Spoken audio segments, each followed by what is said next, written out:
fois n'est pas coutume, je sors ce matin les pieds dans la neige. En arrivant au centre, c'est le branle-bas de combat. D'un côté, les élèves qui se préparent à partir dans des endroits plus proches de leur famille, et d'un autre côté, les réfugiés qui affluent par centaines. On ne sait plus où les placer. Il y en a partout entassés, une couverture sur les épaules et le nez plongé dans une tasse fumante. Les étudiants, heureux sans doute de retourner auprès des leurs, ont spontanément entonné des chants d'espoir. Les réfugiés ont repris en chœur. Mon Dieu, qu'il y avait longtemps que je n'ai entendu chanter avec une telle ardeur. Un peu de baume au cœur. À l'hôpital, les médecins et infirmiers américains s'affairent autour des nombreux blessés venus d'Hasnois et de Remagne. Les mines allemandes déchiquetent les membres de ces jeunes Américains qui au mieux seront des invalides. Un soldat dans le fond m'intrigue. Il garde un papier dans la main. Une lettre apparemment couverte de sang. Il se cache les yeux du bras droit. Il sursaute lorsque je pose ma main sur sa poitrine. Je lui parle doucement. Il me tend la lettre. C'était l'annonce de la naissance de sa petite fille. I'll never see her. Je ne la verrai jamais. Les larmes creusent leur chemin dans la boue collée au visage. Le médecin chirurgien se penche sur lui et me dit « Préparez-le, je m'en occupe. » C'est le soir qu'il reviendra, sonné par les anesthésiants. Le médecin me lance un clin d'œil rassurant. On verra demain. Je rentre chez moi.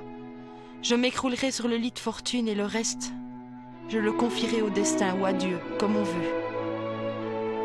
Mais quand je rentre, une bougie donne un halo bien faible dans la cave.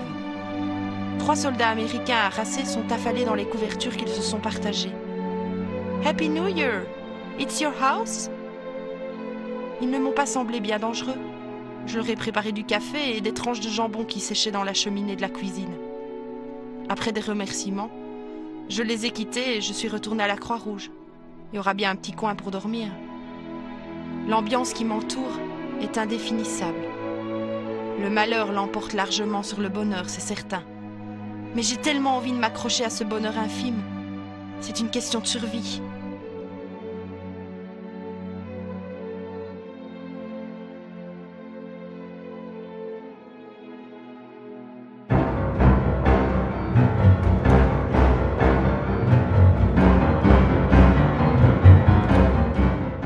Ce 31 décembre, le général Eisenhower ordonne à Montgomery d'attaquer les Allemands par le front nord. Ce même jour, les premiers Allemands du groupe Kordzeny, qui s'étaient déguisés en soldats américains, sont fusillés. En cette veille de Nouvel An, le village de Moircy est au cœur de la bataille. À quelques kilomètres de là, à Remagne, la situation est un peu plus calme, même si le village est occupé par les Allemands.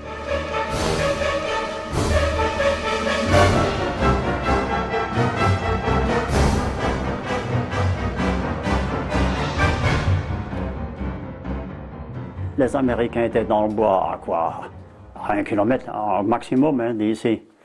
Ils étaient dans le bois, ils voyaient tout ce qui se passait ici. Et il y avait un petit avion là au-dessus, et c'est lui qui repérait tout et qui guidait le tir. Et chaque fois qu'ils étaient rebourrés d'un côté, il les talonnait de ce côté-là, il allait de l'autre côté, on les retalonnait.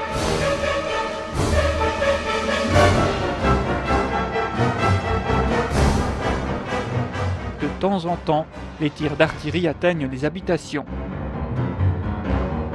Un jour, on est en train de dîner, l'escalier du grenier qui arrive sur la cuisinière.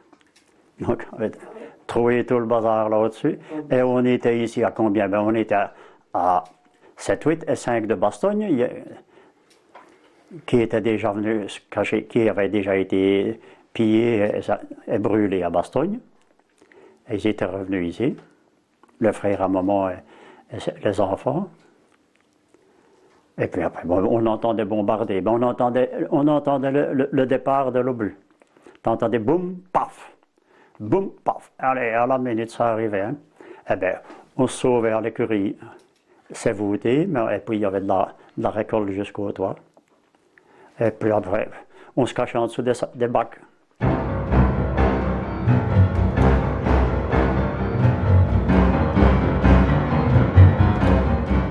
la maison Hartmann est occupée par un poste de commandement allemand.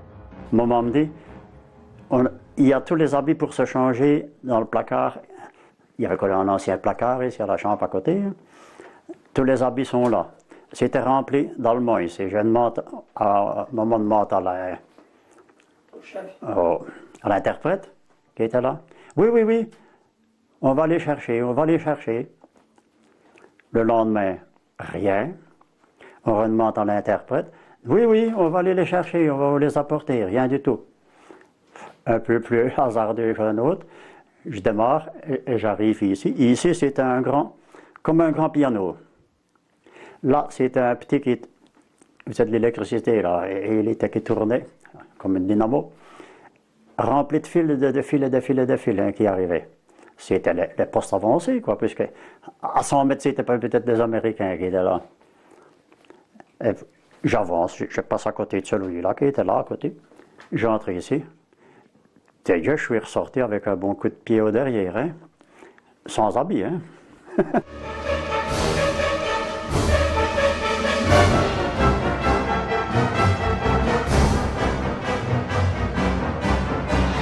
De l'autre côté de la route, une autre habitation est aménagée en poste de secours.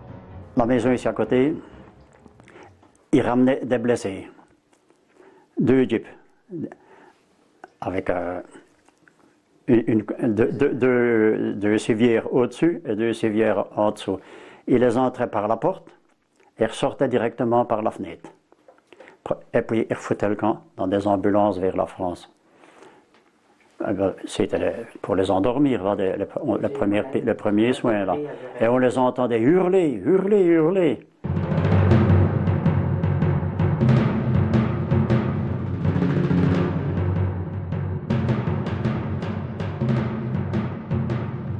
À Moircy, avant les heures tragiques de cette fin décembre, le village était occupé par les Allemands.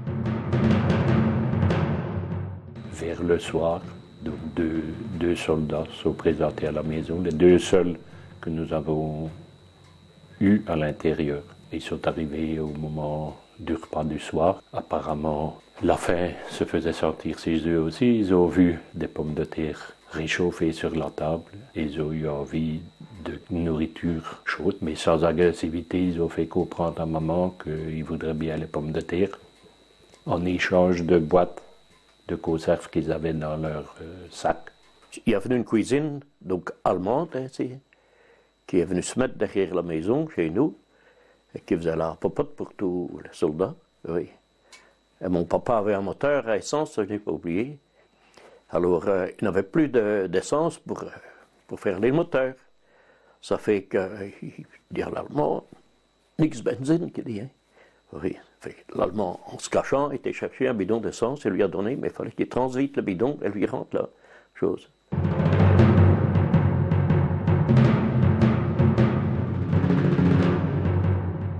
Le 30 décembre, les Américains prennent littéralement le village d'assaut et font reculer les Allemands maison par maison.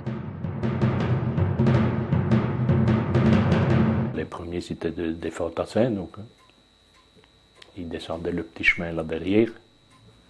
Et ils sont rentrés dans la maison par l'arrière. Ils sont venus où nous étions à l'étable. Ils ont demandé à l'oncle, le frère à maman qui était avec nous, de passer devant eux pour aller visiter les tâches et le fenil. Puis ils sont redescendus. Mais c'était des hommes qui avaient peur comme nous, la même chose. Ils avaient bousculé le casque vers l'arrière. Ils n'avaient plus que la mentonnière qu'ils tenaient.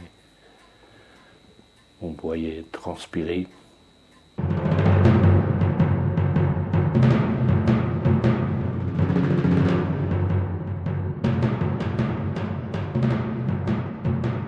Les Américains décident de rassembler les civils dans la maison Le Riche.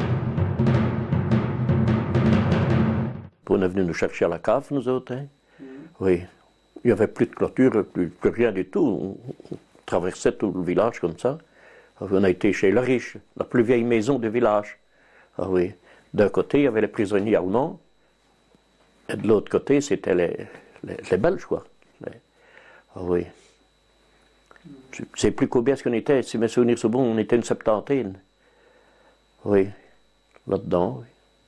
C'était juste rien du tout. C'était des perches dans les écuries avec un peu de foin dessus. Et on était dans les vaches, on était partout. Hein.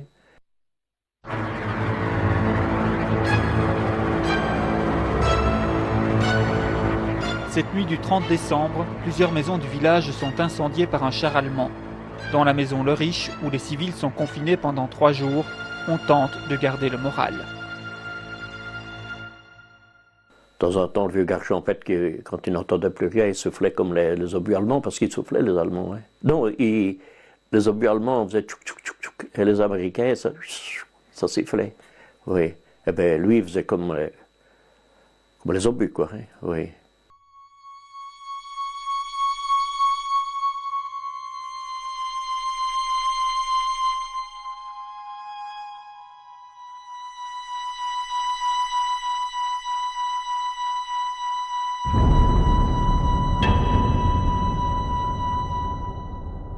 Les jours suivants, le petit village de Bonnerue va être la cible de violentes attaques. Les Américains de la 87e division d'infanterie veulent à tout prix s'emparer d'un point stratégique, le carrefour de Piron-Pré, défendu âprement par les Allemands. Les combats vont durer plusieurs jours. Alors que les soldats américains ont installé un point de ravitaillement devant la maison Grandjean à Moircy, un Canadien informe brièvement la famille de la situation. Il nous a seulement dit qu'il conduisait toujours des hommes. Parce qu'il avait un véhicule, conduisait les hommes sur Bonnerue, mais qui n'en ramenait jamais. Donc ils n'étaient pas tous morts, mais en tout cas, il y avait des blessés, il y avait beaucoup de pertes. Après le combat, les civils découvrent un village de Bonnerue totalement dévasté. On a vu tout ce qui s'était passé, quoi. C'était presque l'apocalypse. Hein. Il n'y avait plus d'art, plus de construction, plus de maisons. Tout était écroulé. 3 chars américains, 3 chars allemands, des canons. Et là aussi, on a vu, les soldats étaient restés, les Américains avaient ramassé leurs morts. Les Allemands, probablement, faute de moyens et de temps, les cadavres étaient restés là.